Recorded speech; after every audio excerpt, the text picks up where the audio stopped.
My name is Dave Moss. I spend approximately 200 days a year at racetracks all over the country, helping professional and amateur road racers and track day riders with suspension tuning on their motorcycles. This is 2 Clicks Out.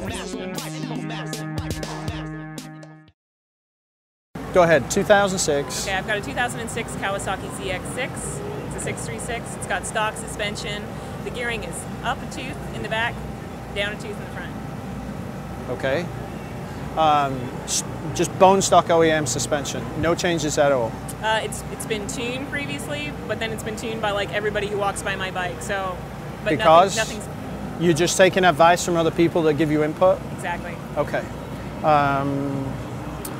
Has the fork oil ever been changed? No. Has the shock oil ever been changed? You've never blown a fork seal? No. Okay. The gearing package that's on the bike, when was that installed? A year ago. Okay. Okay. So I need to make sure you got the correct chain slack. The position of the forks in the triple clamps, have those been moved from stock? I want to say yes. Yeah. Okay, and that's fine too. Okay. You're always going to experiment with stuff. And then from your riding perspective, how long have you been racing the bike? A year and a half. Okay. And where? California Speedway, Button Willow, Las Vegas Classic Course, Streets of Willow. So all the bumpy stuff. You got it. Okay. Yeah. Glutton for punishment? You got it. Yeah. Yep. All right, well, let's do this. I have to talk to Brian really quick. Sure. In the interim, let's get your bike over here and put it in the chalk. Okay. And at that point, then I'll walk you through the entire what we do and why, which should at that point give you a better understanding of what's important in terms of the springs, your body weight, where settings are. And from that point, that you understand if there's a problem, why that problem occurs. The other side of the coin is on Sport Bike Wrench, we have lots of how-to videos.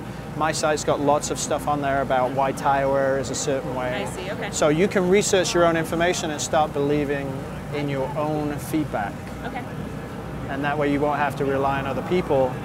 And most importantly, when you get a problem, you'll know to duplicate it and you'll be able to begin to extrapolate why the potential may be there for that problem. So that, in about 15 minutes, we should be able to give you quite an education. So if you can give me 5 minutes with Brian, I'll come get you, we'll get the bike and we'll get started. Okay. Okay.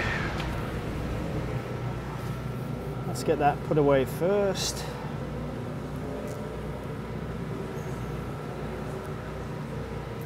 Okay. So, chain is fine.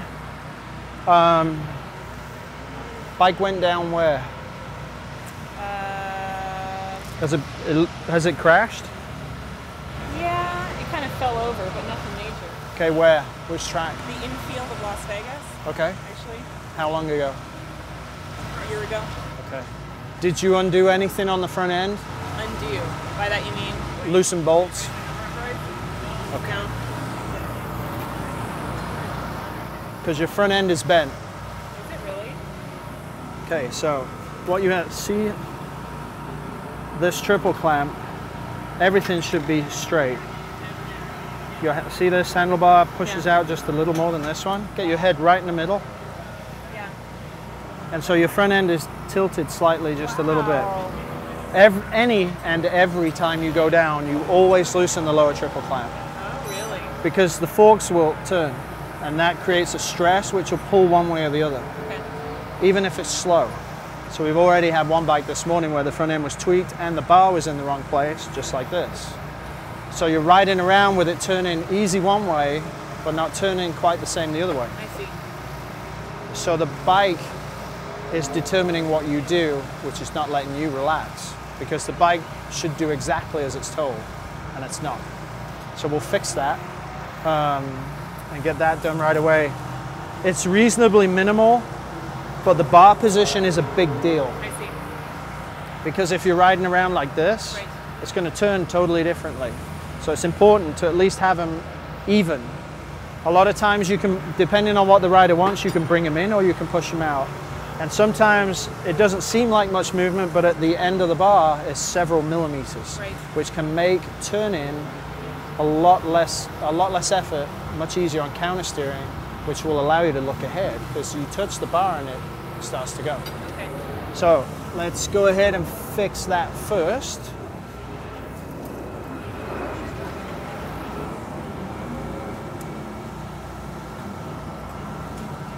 So your lower triple clamp has these two Allen bolts. So we just need to undo these. Loosen. American and English not working together. I could get into some Mancunian slang and really confuse him, which would be really comical. Like, bugger off and stop mithering me. Okay. So anytime you crash, you always do this. Okay. Handlebars, both handlebars, and the lower triple clamp. So that one's loose.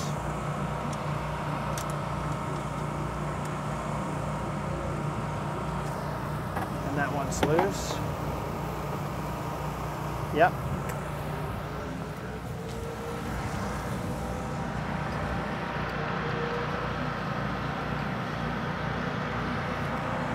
Which is what it shows, it's twisted around.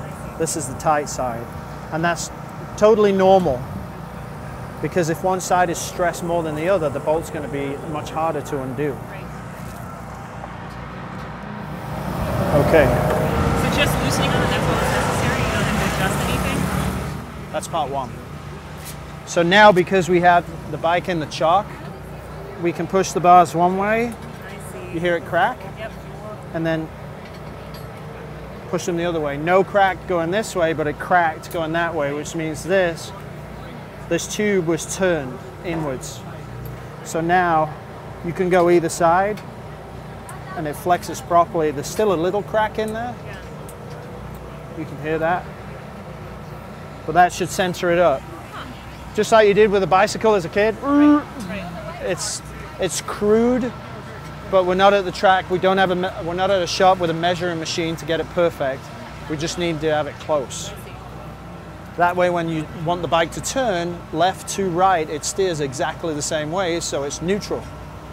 If it turns fast one way and it requires more effort the other way, that hits your subconscious and you're like, even though you think you're not paying attention, you are.